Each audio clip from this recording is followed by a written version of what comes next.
Hi, this is starting chapter 10 this week. It is purchases and cash payments, and there's a lot in this chapter 10 that we're going to be going over today. So I would tell you to reference back to your PowerPoints, into your book of X. There's a lot of information in here when we're talking about purchases and cash payments. So let's get started right away. Purchases is the account that we record cost of merchandise that we bought for resale. So anytime you are a merchandising business, a grocery store, a gas station, you are going to have to purchase stuff that you're going to resell. So you could say purchase gallons of milk, purchase pop, all those kind of things. So purchases has a debit balance.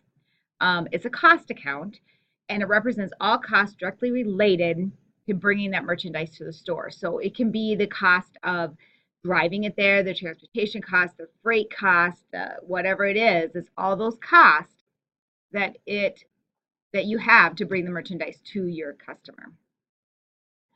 Some examples: purchases, like I said, has a debit balance. It's a cost account. It's going to correlate directly with accounts payable if you buy something on account. So if you purchase 4,000 worth of Barbie dolls on account from Mattel, your purchase is going to be debited, and accounts payable Mattel will be credited because you owe them $4,000. Just like in sales, sometimes our merchandise is faulty. So in this example, they received several defective dolls and they issued them a credit memorandum. In the past, we had a debit memorandum as what we issued to customers if they return something. A credit memorandum is what we use, or what we get, I should say, when we return something. So your purchases returns allowance is a lot like your sales returns allowance. Is a contra cost account. Is going to directly reduce purchases, and it just occurs in when you return something, and it decreases it. So here your accounts payable would be debited for $500 because you're going to owe them $500 less. Your purchases returns and allowance will be credited. Now remember, it's opposite of purchases, so it's going to be a credit balance, not a debit. Just like we have sales discount, and when we sell things, when we buy merchandise, we also can have what's called a purchases discount. So businesses can offer us that same type of discount that we offer to our customers. So this one would be a 2, 10, and 30. They offer a 2% discount if the invoice is paid within 10 days. Same kind of figure out that you would do with the others with the sales discount. You're going to take the accounts payable amount is going to be the full amount, $3,500. You're going to figure out the discount of 2% of that, put that in as purchases discount as a credit, and then your cash as a credit. Again, this is just the opposite of sales discount. It's a contra cost account. It's going to directly decrease purchases, but of course, it's something that is nice for us as we go to pay our bills. Net purchases is when we take our purchases amount, subtract our returns and allowance, and subtract our discounts. So in your account reports and stuff that you do at the end, your statements, you're going to have a net purchases, and that just means that, yeah, we spent $4,000, but we returned $500. We had a discount. Net is $3,450. The next thing we have to look at when we're doing purchases is what we call freight. There is what we call freight on board, which is FOB, and FOB shipping point and FOB destination. And the way that works is who's paying for the freight, basically. So FOB shipping point, which is freight on board, means that the buyer pays the shipping charges. So most of the time, that's what happens. That means that the legal title passes to the buyer when goods are shipped. So you can think about it yourself. If you order something from Amazon and you pay shipping, that means that you are the buyer. It's FOB shipping point.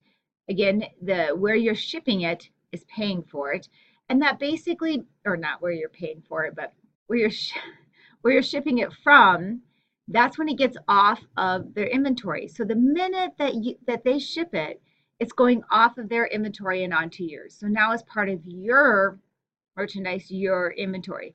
So in reality, if you order something from Amazon, you pay shipping ahead of time. That means that is legally yours as soon as it is shipped.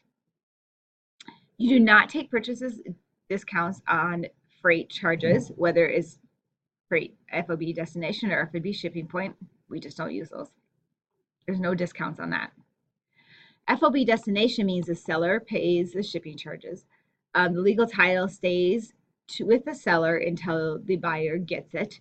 And so this would just be like if they say free shipping. So if you order free shipping and you get free shipping from Amazon, it's FOB destination. And that just means that Amazon is paying for the shipping. Someone has to pay for the shipping if you're not. And as they pay for it, then the legal title passes to you when it reaches your house. So that means it's still on Amazon's inventory until it reaches your house. Another thing we're going to talk about this chapter is accounts payable subsidiary ledger. We had accounts receivable subsidiary ledger. Accounts payable works the same way. It will list your vendors, people who you owe money to. The normal balance is a credit. Accounts payable is a controlling account, so it works just like accounts receivable, but it's accounts payable this time.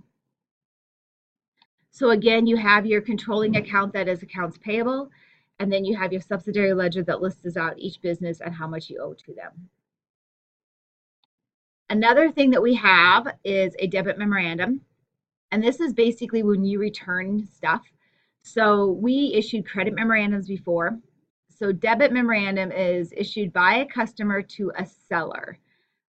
So again, we may be a customer, we're issuing it to a seller, we're returning something, that happens there. And a debit memorandum would just be your purchases, returns, and allowance. So again, if we're returning something that we bought as a merchandiser, then we are going to issue a debit memorandum. If we are the seller, we issue a credit memorandum.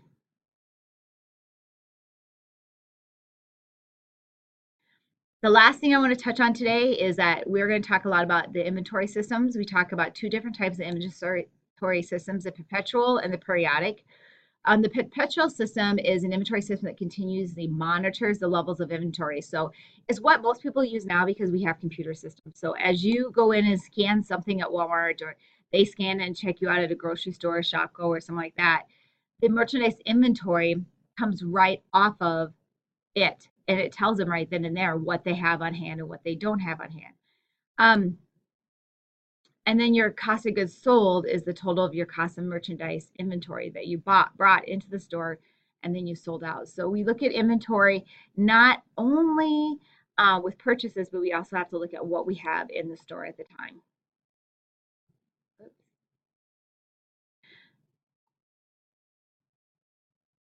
Another thing we talk about is gross profit on sales. When we talk about gross profit on sales, we're looking at an operating expense, and we want to calculate by taking sales minus what it costs us to bring it in, and that's your gross profit on sales. So if you have your revenue and then you look at how much did it cost us, what was our inventory, how much was that, subtract that from your gross profit or from your revenue, and you get your gross profit. Perpetual inventory system, it tries to, what it basically tries to do, I guess I skipped this slide there, but is it matches your revenue with your cost. So what a perpetual does is it lets you track what it costs to make that sales, which is your cost of goods sold, and it helps control your stock of inventory to let you know what's happening, if something is stolen, those kind of things. A periodic inventory system is another one they use, but that is where you just go count it every once in a while. And even businesses that use perpetual will do a hard inventory count, which means they go and actually physically count them at a certain period of time. And you'll see that sometimes in stores, especially at the end of the year, where they say they've counted a certain shelf or something like